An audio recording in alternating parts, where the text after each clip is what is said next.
Cambio climático, propiedad intelectual e indicaciones geográficas. Megan Carpenter, decana y profesora de Derecho de la Universidad de New Hampshire Franklin Pierce School of Law, Estados Unidos.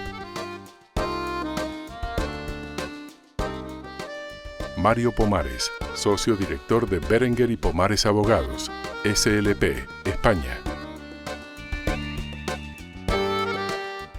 Alfredo Rendón, Antena América Latina de Origin, México. Moderador, Edwin Urquidi, socio director de Urquidi Rojas, Bolivia.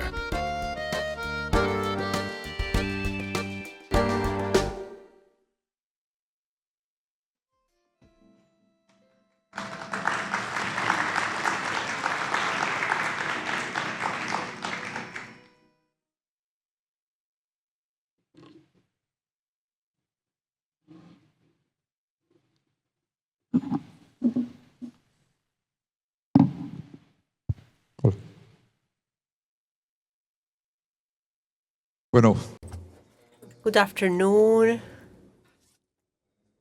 It's really a pleasure to be part of this panel with dear, outstanding professionals who are related to intellectual properties, geographic indications in the academia, in the producer sector and regulatory sector. We're now going to talk about climate change, intellectual property, and geographic indications. Lots of topics, and we'll try to take a stand on these topics from the perspective of different speakers. In the east, on the Andean mountain, several kilometers away from La Paz, Bolivia, a ski resort was receiving athletes and tourists because it's one of the highest skiing resorts in the world. Its wide top had become known in 1930 and lasted until 2010. A short time ago, when the Chacaltaya Glacier at 5,500 meters high started to become extinct. Today, it's a snowless mountain that has changed the landscape and the lives of its inhabitants. It's a shelter for those who follow other mountains. It's a field of study for scientists. It's an open research lab that contributes data about climate change. Climate change means all the changes happening through climate patterns and temperatures. These changes may be natural due to variation of solar activity or volcanic eruptions, but since the 19th century, human activities have been the main driver for climate change, mostly due to burning of fossil fuels such as carbon, oil, and gas. Main greenhouse gas emissions generating climate change are carbon dioxide and methane, which come from the use of gasoline to drive cars, carbon to heat buildings, dismantling of land and forests may also release carbon dioxide. Agriculture and oil-related activities and gas-related activities are major source of methane emissions. Energy, the industry, transportation, construction, agriculture, and land use are some of the main sources of emission.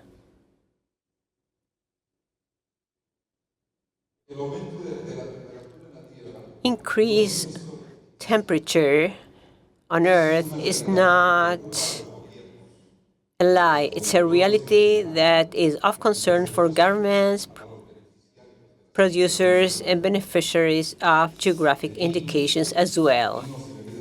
Geographic indications of wine, alcoholic beverages, agri-food, ASIPI, takes up these concerns and this global challenge and has created this panel to think from the perspective of intellectual property on the impact of climate change on geographic indications and the designation of origin. Understanding the different tools related to seeds, patents, pest control, water issues, land quality, technological innovations, as well as the experiences developed by farmers and the academia will be dealt with by our speakers, Megan Carpenter, Mario Pomares, and Alfredo Rendón. Megan Carpenter, Dean and Professor of Law at New Hampshire Franklin Pierce School from the United States. You have the floor.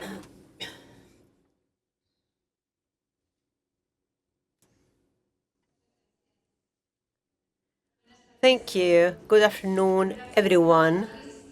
I'd like to thank Luis, Matias, and the Executive Committee for having invited me.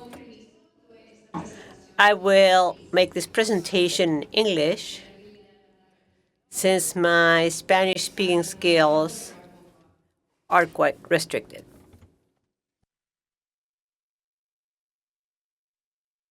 This topic, I think, is perfect for ASIPI in particular, because this community in so many ways understands the importance of place. And better than anyone, the kind of intersection between intellectual property and its ability to shape culture and to better economies and create identity. Each different ASIPI conference, for example, wherever it takes place, is itself really embroiled in the place itself. And that's something that we all look forward to at each event. So today, what I want to do is to talk a little bit about something that is at this kind of intersection of law and culture and also pleasure. Geographical indications, climate change, and wine. This moment on this topic requires new thinking from all of us. Tonight, if you open a bottle of Malbec from Mendoza or Carmenere from Chile or a sparkling wine from the south of Brazil, you're not just drinking fermented grape juice, but a GI tells consumers that this product's quality and reputation come from this place. And a designation of origin will say that everything in its creation took place here. But here's something important. GIs are being threatened by climate change, and yet they assume that climate is stable. It's a legal framework that assumes that things that depend on a terroir stays the same. But unlike a trademark, where a producer can kind of control that goodwill, what goes into the mark, you build the goodwill and the quality that consumers will then purchase, climate change in some ways is outside the control of the producers. So that assumption of stability that is inherent in law is breaking. And GIs matter for all kinds of reasons. They prevent misuse of geographic names. They're a strategic tool in the toolbox as we seek to represent clients. They protect traditional knowledge, support rural livelihoods, and they are worth billions of dollars in value, which they generate every single year. In the EU, for example, GI wines alone represent over half, more than half, of all GI product value in the region. And in Latin America, regions like Mendoza, Valle de Guadalupe, Mexico, southern Brazil, all really depend on GIs for identity and tourism and developing economic resilience. Now, I'm from a region in the country where coal mines were prevalent. And so we talk about things being the canary in the coal mine, to put a canary outside in the beginning of the coal mine so that you know if the canary is suffering, it's a bad sign for everyone. And when it comes to GIs and climate change, wine truly is the canary in the coal mine here. Grapevines are exquisitely dependent upon climate and weather. It's just a few degrees makes a huge difference. Like a couple degrees can move harvest dates by 2 or 3 weeks. It shifts the acidity. It raises alcohol levels and can fundamentally change the style that a GI protects. So the question becomes then, what happens when the climate that created the GI no longer exists? And how should the law respond? To explore this, I want to give 3 different stories. First, Champagne. Champagne, the region of Champagne in France, became known for producing the style of wines because it was a very cool region. And it was so cool that certain grapes could barely be grown, and a method was developed to create champagne. It's a second fermentation. So there was this whole process that developed around creating champagne that was heavily based on the particular climate. But today, in the Champagne region, grapes are needing to be harvested earlier, and the higher acidity is dropping. And the heat is making it increasingly difficult to grow those particular grapes. So what's happening? The climate that absolutely makes champagne is migrating, it's sliding a little bit north. So much so that some classic champagne producers in France are very quietly buying up parts of southern England and this right here is Taittinger, a particular section that Taittinger, the famous champagne producer, has purchased and is developing in near Kent in the UK. So the legal framework protects the Champagne region, but that's dependent on a particular land and place. And the taste of the champagne is no longer going to be able to be purchased, which is a seismic shift. Here's another good example, Bordeaux. Bordeaux is, I think it might be one of the most codified wines in the world. There are more sort of regulations, all kinds of regulations around a Bordeaux. And classically, Bordeaux has a very distinct taste made up of 5 grapes. Recently, in 2021, the body that controls the appellations of origin in Bordeaux allowed 6 different grapes to come into the picture. Grapes like Touriga Nacional, which is a Portuguese grape that's very climate resistant. And so I use this image because it makes me think of the ship of Theseus. I don't know if anyone's familiar with the ship of Theseus, but it's this idea, it's a thought experiment that if you have a wooden ship and that ship, board by board, is replaced with a different board, so that in the end, all of the boards have been replaced, is it still the same ship?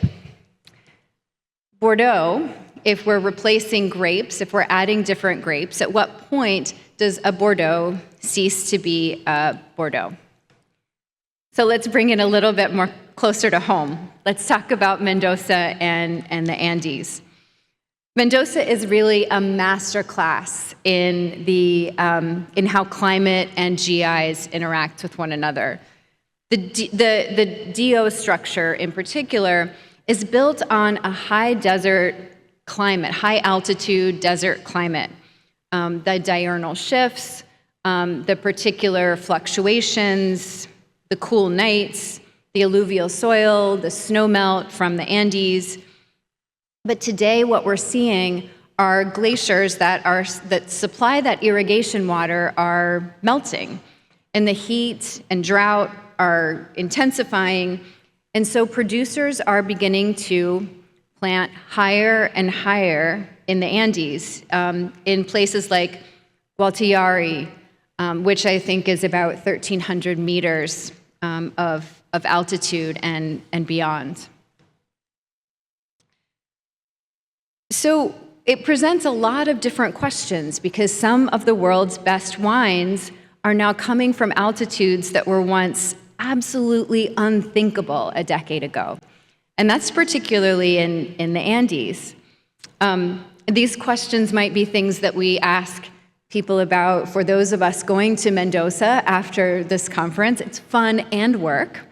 But there's a legal challenge that really comes from this. We are IP lawyers. We recognize that law happens, that law moves slower than technology. And we're always questioning how we can adapt laws in the space of, for example, artificial intelligence, or, copyright is always struggling to catch up with different technologies that emerge from time to time. But GIs really have not shifted.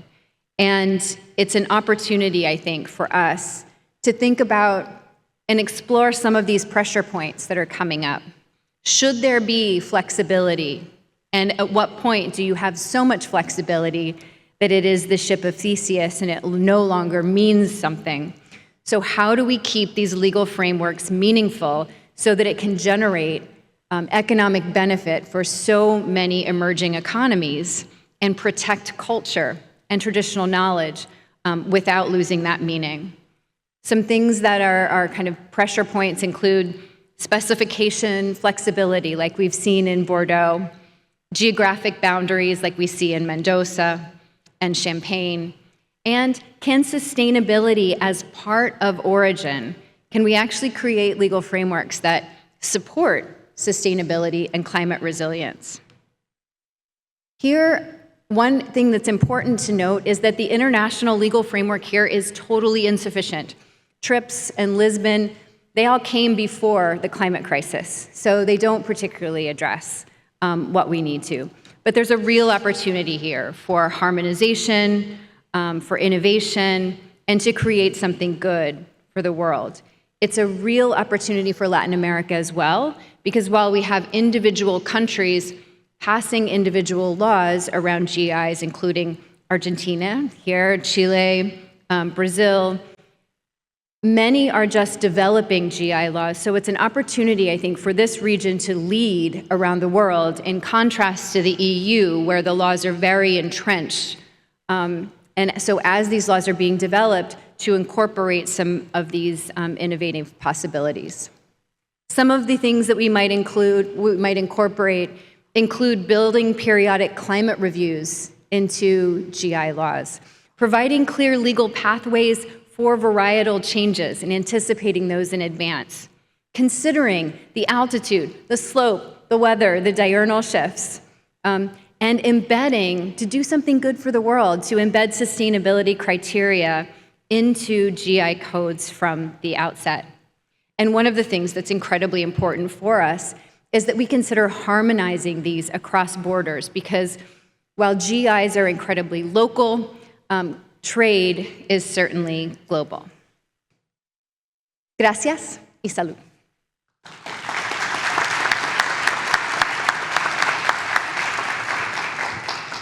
Muchas gracias, Megan, por la brillante exposición. Thank you, Megan, for your great presentation and for the timing. Now, we will introduce Mario Pomares, partner of Berenguer and Pomares law firm. Mario, please.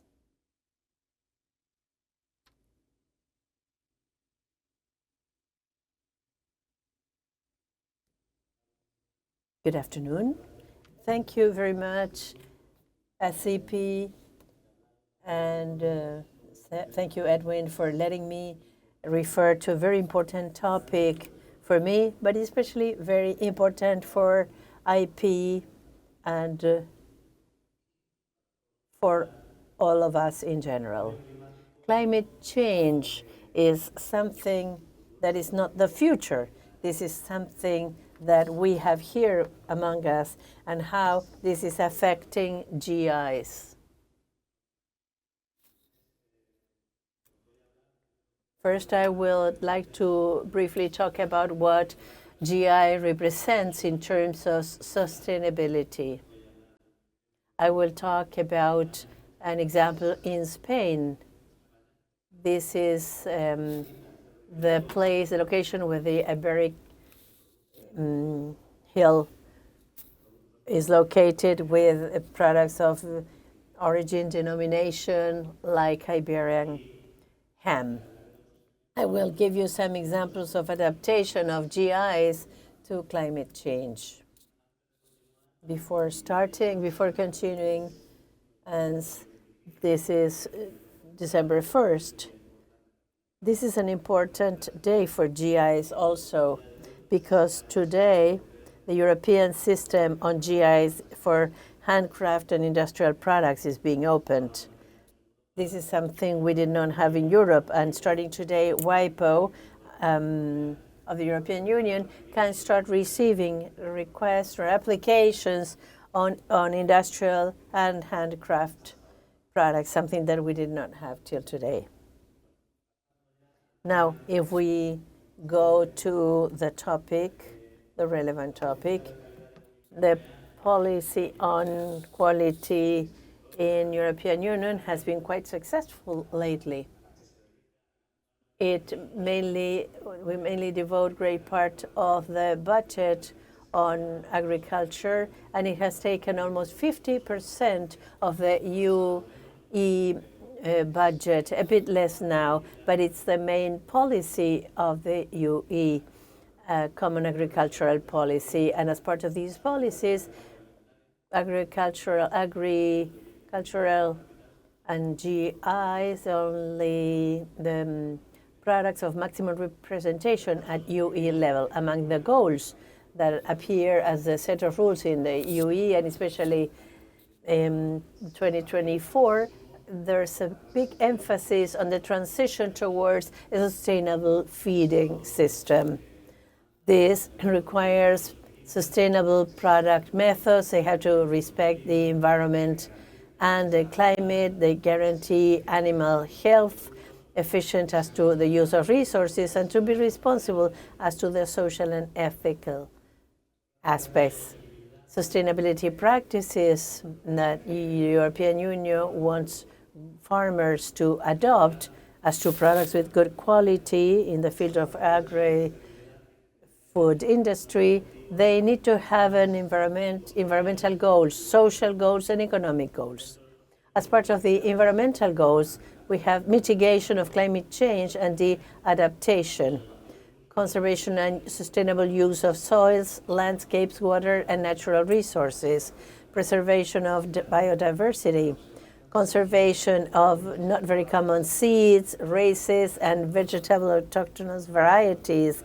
This is something that GIs, this can be seen in the value that they have due to the fact that there's different races or varieties or animals that would not exist today otherwise, if it's not for that. Manchego queso cheese, Manchego cheese in Spain, exported globally. The sheep of Manchega sheep would not exist if we had not had the Manchego cheese. This is to keep those vegetable varieties or those autochthonous original animals, promotion of short supply chain and animal well-being. Among the sustainability practices, the goals are improvement of work and employment conditions, collective negotiation, collective bargaining, social protection, security standards, so safety standards, appealing and supporting young producers, trying to favor generational relay and the solidarity and transmission among generations. As part of the economic goals, the fact that farmers have a fair profit, strong position in the value chain for the farmers in the GI with products, improvement of the economic value of the product designed by means of GI, redistribution of the value added throughout the value chain, and diversification of the rural economy and preservation of rural areas. All these goals do not perceive the GIs. They prevent delocation. The value will always stay in those rural areas because it's a product that cannot be delocated. It has to necessarily be done in the defined location zone. They contribute to preserving rural and development of those rural areas. There are very well-known examples of gastronomic routes, vineyards that contribute to tourism in the rural areas, conservation of animal races, autochthonous vegetable varieties, products with geographical indication. As to the European Commission, every 3 or 4 years they run studies on the market, and we see the level of knowledge. And we can see the value given by consumers in the European Union with products with GI. These studies show that consumers are ready or can accept to pay extra price with a product with GI. And also valorization and conservation of the natural gastronomic and cultural heritage. As regards the European Union, the latest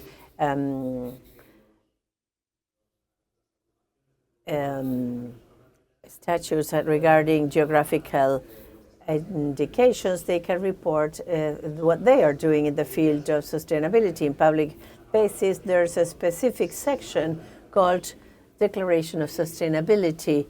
The European Union promotes the reports and the publications of the geographical indications in terms of sustainability. For example, this is the database of GIBU from WIPO, and the Sustainability Declaration appears of the CABA starting in 2025. These fridges will be ecological with vineyards certified as ecologic vineyards. This is a milestone, unique milestone for these products and for GI. This is a declaration of sustainability done by Rioja. There's a link, their strategic plan as to sustainability is concerned. Rioja wants to become the leader in terms of sustainability as to wines is concerned, and as to goals beyond the SDGs of UN for the Agenda 2030, eradicate poverty, climate change, etc. Rioja has the goal to reduce 50% of phytosanitary use, reduce 10% of carbon footprint, or reach 5% of organic wines and sustainable origin. Through sensitivity rules and mechanisms to give incentive to producers by means of sustainable certifications, etc. If we talk about sustainability, in Spain we have an example of a unique ecosystem. This ecosystem does not exist in any part in the world. It's just these pastures that are the bushes, the forests in Spain, where there's a mixture of different pastures, different trees, different varieties of trees. And this ecosystem allows to, apart from what we will talk about GI, is to talk about species that are about to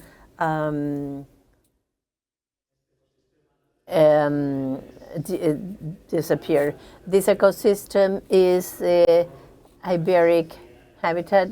They raise in Spain. There's 4 pastures in Spain, and regarding these other trees, the cork tree the fruit, apart from the herbs in the pastures, the Iberic cork is fed of these seeds 100%, and this is the race. And this ham, Iberic ham, is produced with the hams and pallets of 4 origin denomination, GI, Jabugo, Pedroches, Vigelo, and Dehesa in Extremadura. As to the ecosystem or Spanish pastures is a unique system, as I said before. It is an example as to sustainability is concerned, because not only there's agriculture, husbandry, but this implies fighting against fires, firefighting. It keeps animal breeds, but it's a unique system, but also it's a system that is at risk of extinction. If the pasture is not properly managed, there's a serious risk of having these ecosystems to extinguish. This is the layout of the guideline of future pastures that imply acting in different environments. The problem of the pasture is complex, and this implies or having problems such as lack of valuation by the farmers, or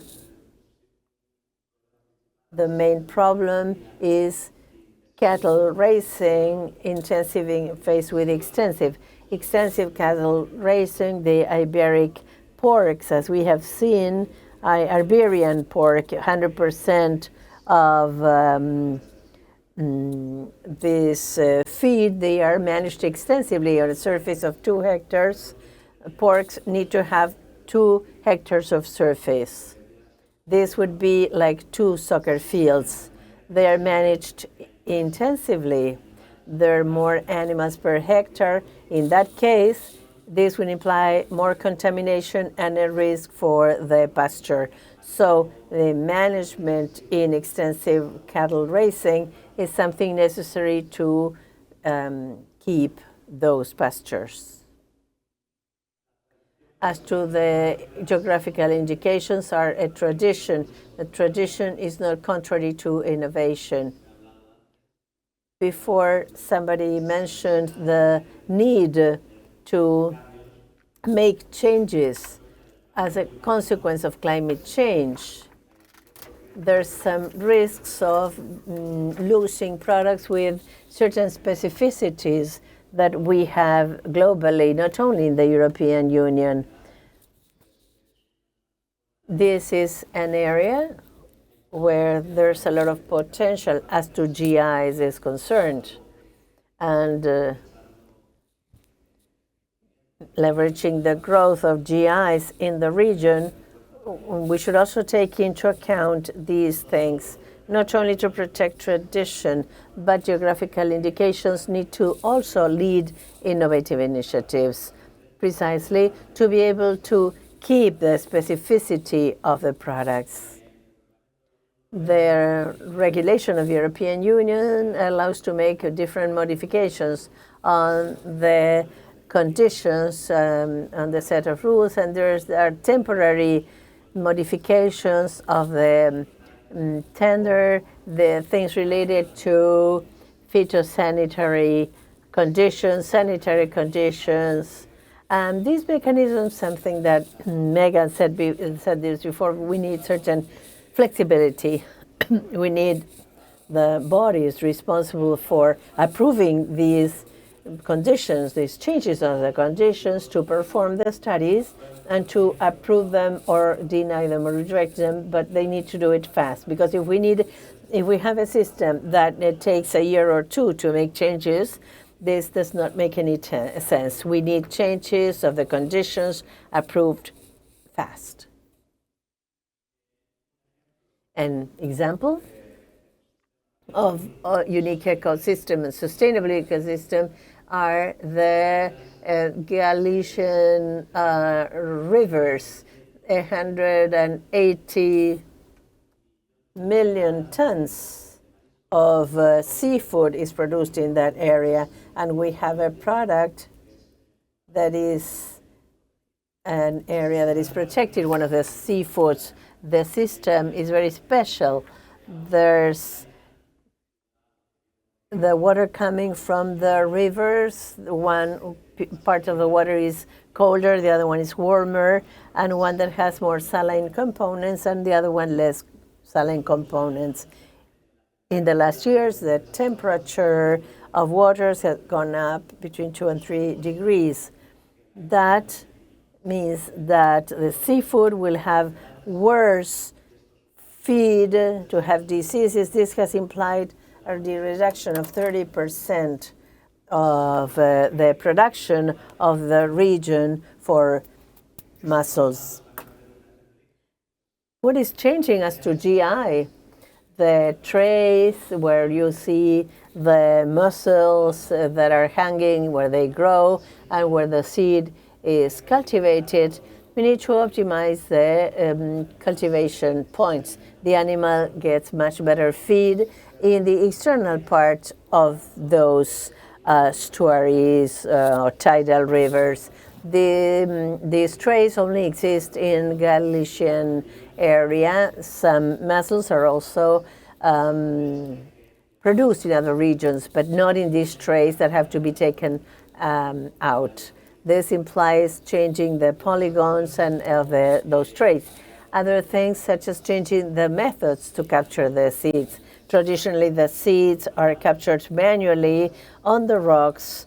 The seeds are captured to incorporate them to the different trays and the cords so that they can create those seeds along lines.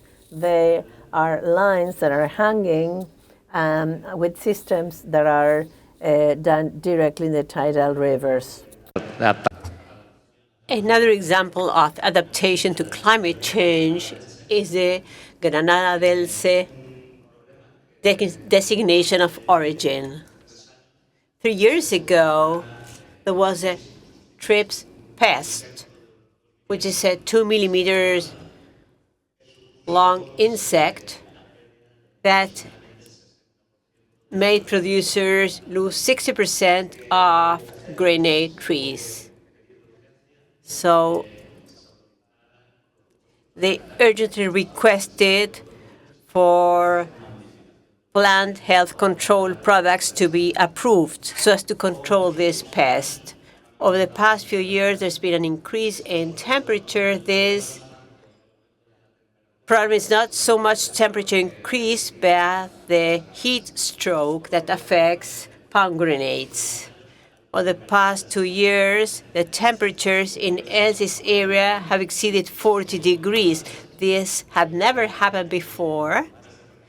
And above 40 degrees, fruits receive heat stroke that causes some spots on the outside and on the grains as well. This means that planting practices have to be changed, product management has to be changed, cold storage has to be changed, and hybrid varieties have to be introduced.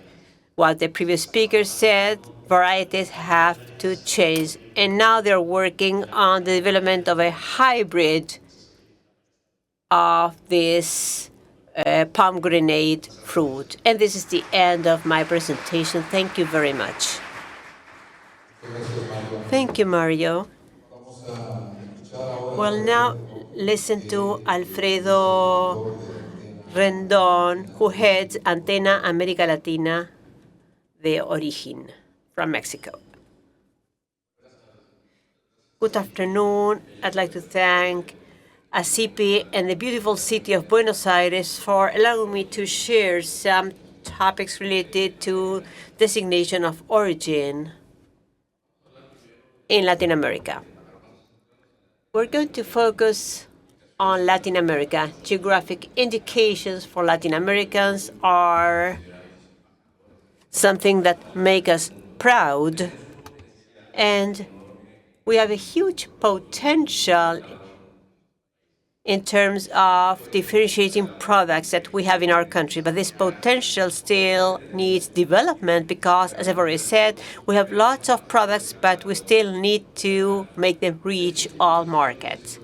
And these geographic indications in Latin America, as the previous speakers have explained, are affected by new factors that are having an impact on geographic indications.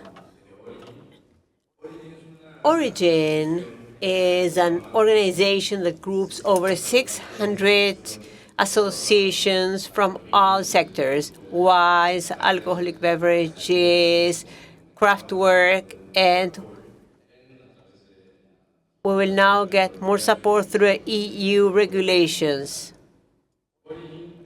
Origin aims at promoting the use and development of GIs all over the world. This is why in the last biannual meeting that took place in Mexico, it was decided to open the Latin American branch of Origin. With this mission in mind, communities of origin include international organizations, legal firms, technological companies, the academia, universities. Industrial property in general cannot be developed without the joint work among lawyers, governmental organizations, academia, and producers. Communities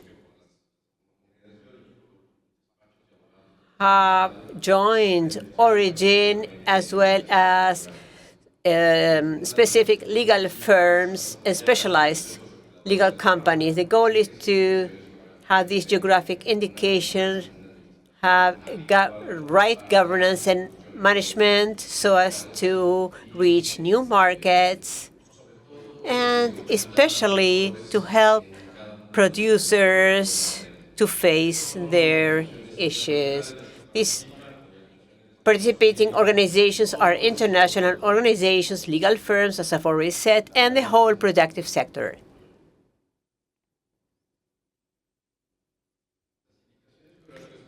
GIs, as you all know, since you are GI experts, are facing new challenges.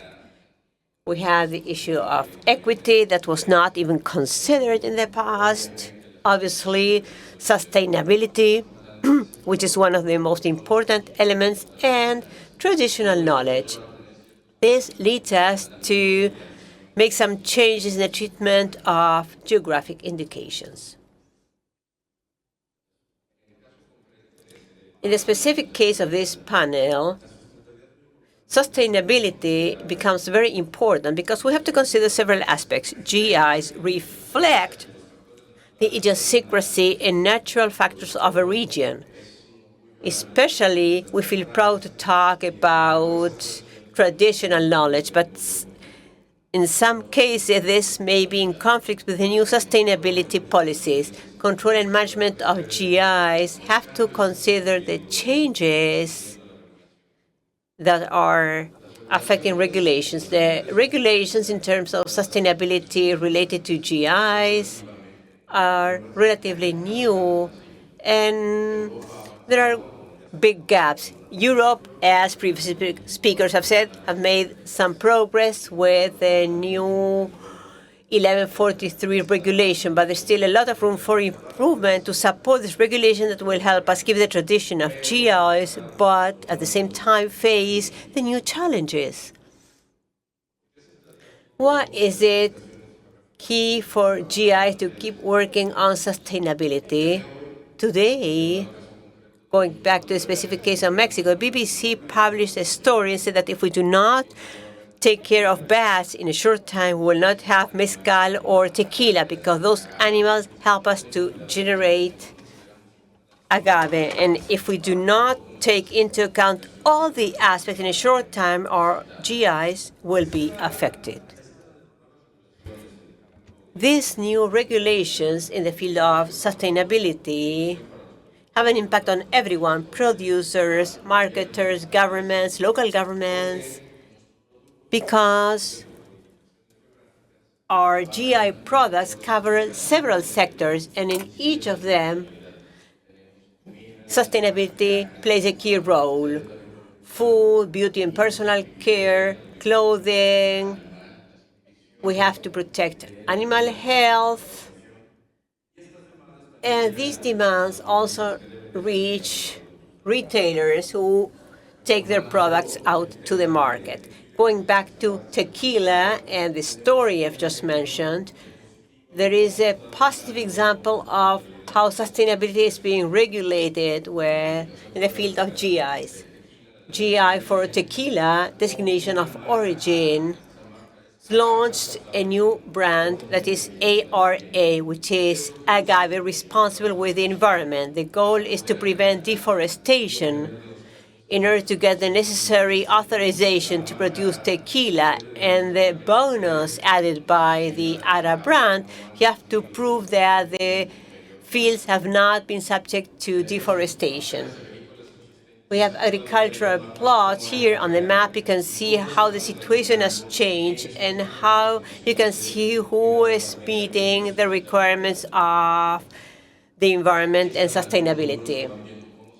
These figures show how all these new regulations are evolving. In the case of tequila, we have 21 authorized producers. The first lot with the brand ARA, the number of liters that are produced, number of hectares, and how deforestation has been prevented. This methodology depends on several international organizations such as FAO, which has specific regulations. We also work with universities. The academia is very important to see how the topic is evolving.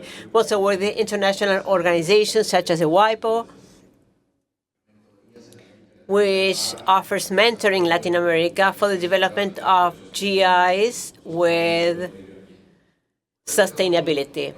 This is why, with this vision in mind, we're creating the Origin Latin America branch, whose major goals are to promote development and protection of GIs, respecting these new factors that are having an impact, such as sustainability. There are other cases that aim at preventing deforestation. In the case of craft work, we're seeing some examples where the use of wood does no longer apply. So we have to evolve gradually, and we have to preserve our GIs, but according to the new rules and regulations and to the demands of society. Thank you very much. Thank you, Alfredo. En los últimos 20 In the last 20 years? Well, in fact, there's a book that said The Awakening of GIs in Latin America, edited by ASIPI.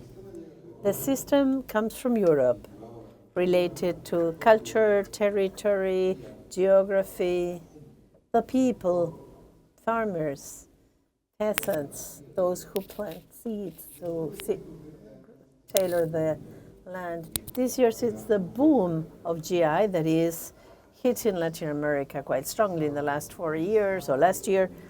Last year, there was publishing over 50 GIs in the Indian community of a spectrum that is good wines and spirits, food, and there's GI and denomination of origin for Mercosur. Quite recently, there was an event, and no doubt the conditions of the geographical natural factors are given for it to develop. But this development is inserted with an immediate change. This means I get developed, I grow, but I need to change quickly. Along that path, Megan, I would like, because you spoke about modernization, what is the role, whether it be companies or academia or the states, to contribute to this harmonization in an emerging time of GIs in Latin America?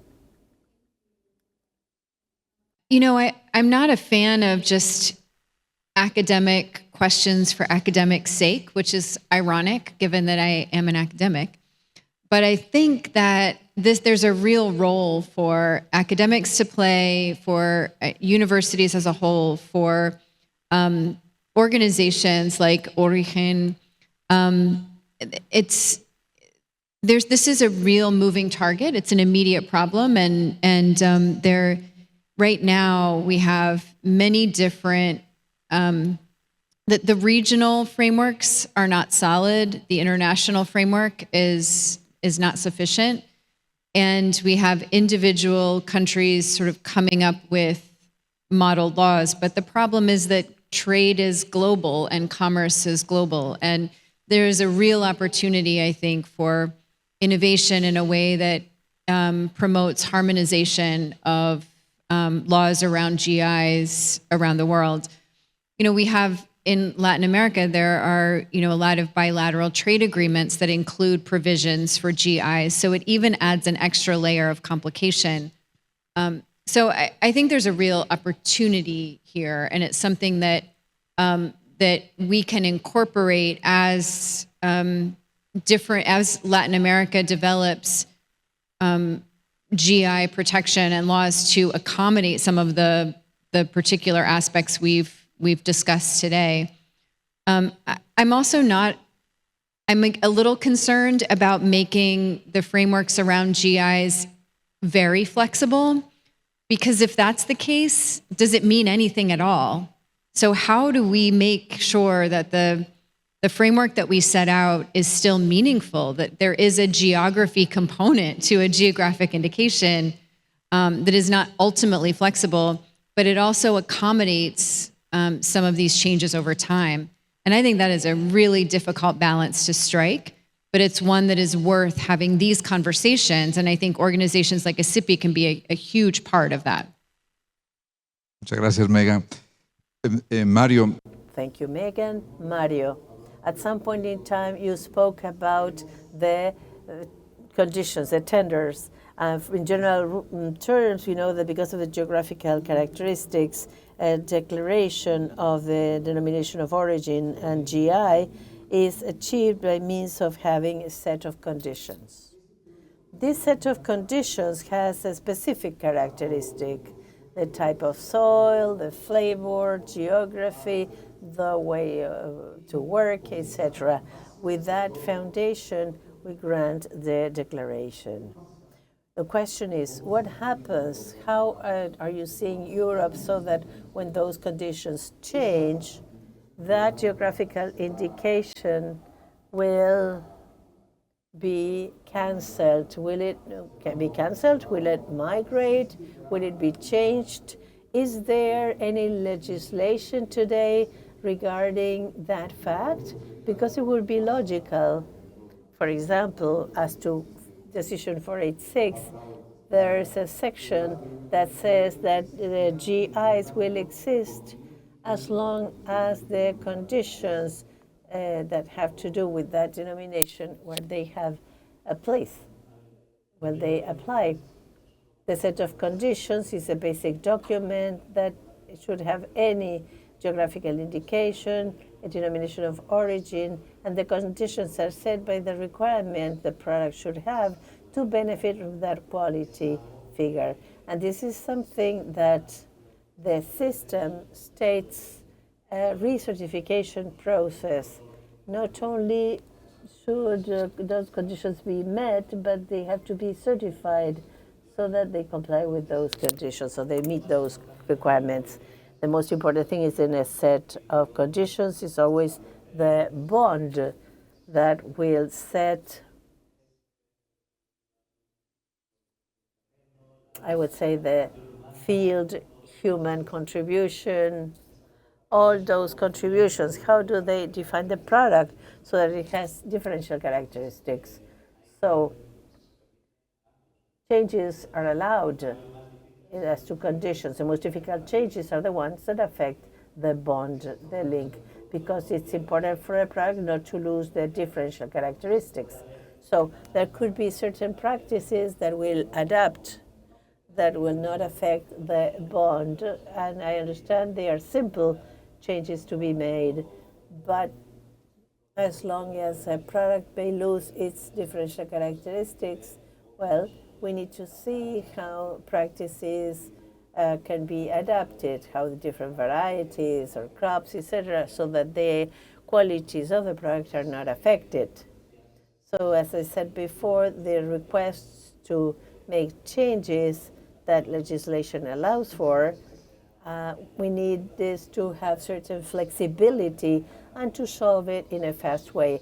Otherwise, there's a risk that we are running, a real risk of not achieving those characteristics. Products, well, it's not a usual thing, something that has happened, but maybe in the future, the ecosystems of the pastures, of the high tides in Galicia, if they don't have the specific characteristics, we would be running that risk of losing the origin denomination. There's no experience today in this field, but this might happen with a specific product.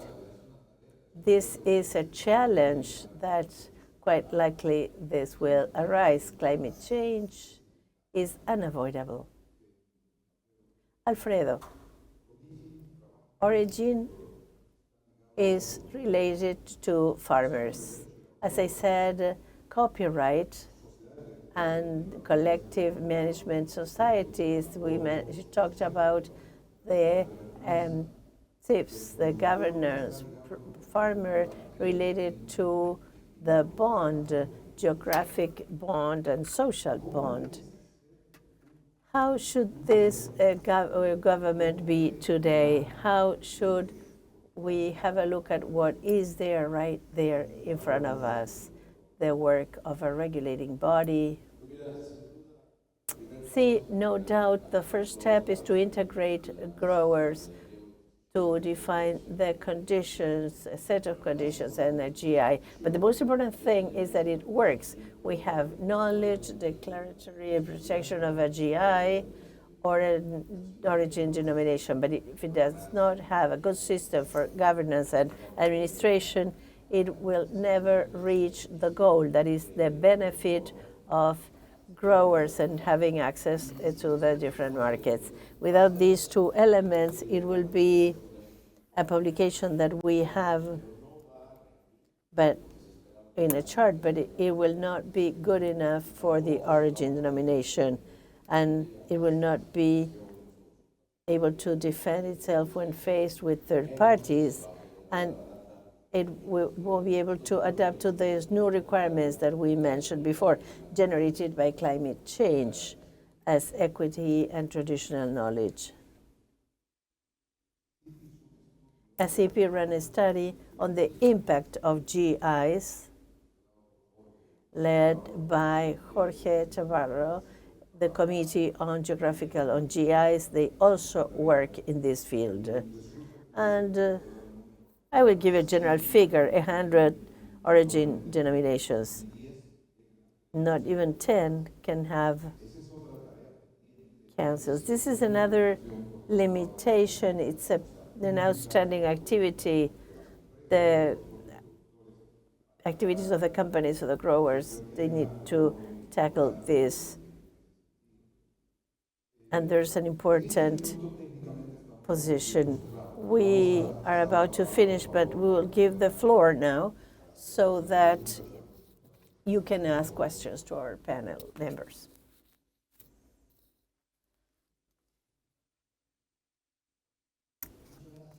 Thank you, Jorge Otamendi from Buenos Aires.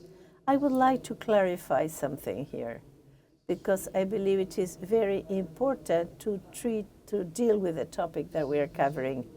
GIs are one thing, and designation of origin is a totally different thing, totally different. And the only difference is a designation of origin is the name of the product, and at the same time, the name of a region or a geographical location. So when I saw here mussels from Galician region. This could never be a designation of origin. Champagne, Porto, Jerez, this or Porto, this responds to a product. In that case, it is correct because it gives the name of a location. Let us not forget that the designation of origin is 100 years old, and it has come before the geographical indications, 100 years older than GIs. GIs are a quite recent creation. The Agreement of Paris of 1885, this means a great thing. The Paris Convention, it's marketing great thing to sell their products better through differentiation. That certainly in many products this already exists. And then as in Latin America, for example, in Argentina, as regards wines, I think there's not one or two wines that are sold based on designation of origin. We have very few councils in Argentina. There's no designation of origin as to wine is concerned, not in Argentina. Maybe it's an error from the marketing point of view because the secret and the reason being also related to GIs is geographical designation is I am here, you have to buy from me because I better. If there is flexibility or not, of course, if they extend the area so that Champagne is larger and it reaches Germany or whatever, this is not something related to the standard, but related to the quality of the product. Because when the consumer realizes that the product, Champagne, is not what it used to be Champagne, he will stop drinking and will buy any other thing from any other country. This is the clarification I wanted to make. In the case of WIPO, if they wanted to classify as saying designation of origin are a part or a type of geographical indication. That's wrong. These are two different things, although they are related by means of quality, etc. Sorry for that. Thank you for your contributions. If you allow me, maybe there could be a conceptual difference between European Union and Argentina or any other country in Latin America. What is clear is there's a designation of origin in European Union. It's called geographical indications with general characteristics, all the differentiated quality products. And then there's a distinction between protected GI and designation of origin, protected. As to geographical, we have protected and not. There's difference between geographical and origin designation. The origin, designation of origin, all the process of preparation of the product has to be done in the defined geographical area. That's why the mussels from Galicia, they are designation of origin because the seed is created in the region, the product grows in the region, the mussels area, and it's cultivated in that region. That's why it's a protected origin of designation. One of the elaboration stages have to be done in the defined location. And the geographical GI, they do not require a GI can be protected because the name has reputation. This bond is always required from certain designation of origin. This is the basic difference between protected origin, designation of origin. Thank you, Mario. Unfortunately, we have to close this panel since the next panel is coming up. There are lots of pending topics. We've tried to share some perspective. There is a lot of work to be done. This is the right topic for Latin America. There are organizations that are working on it, university, the European experience, the presence of origin. And I'd like to conclude by sharing some thoughts with you.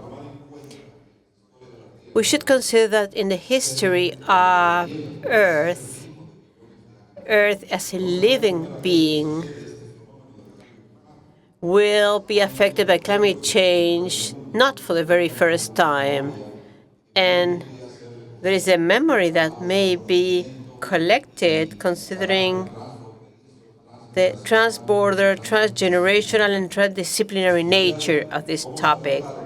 We have to study how climate change and morphological changes have led to developments can help us supplement our work through the academia and research. Thank you for sharing your knowledge and experience to our dear panel members, and thank you everyone for having listened to us.